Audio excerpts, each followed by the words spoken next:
नारायण नारायण। ये एक भक्त का शीश है,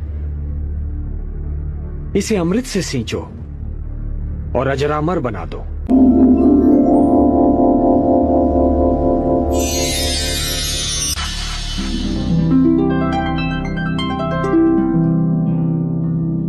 प्रणाम प्रभु।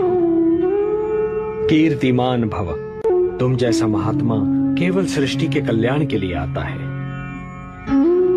आज मैं तुम्हें अपना वो नाम देता हूं जो माता यशोदा ने स्वयं मुझे दिया था, श्याम। नारायण नारायण। और तुम्हें मैं अपनी सारी शक्ति भी प्रदान करता हूं। कलयुग में तुम्हें लोग श्याम के नाम से पुकारेंगे। जय श्री श्याम। जय श्री श्याम। जय श्री श्याम। जय श्री श्याम।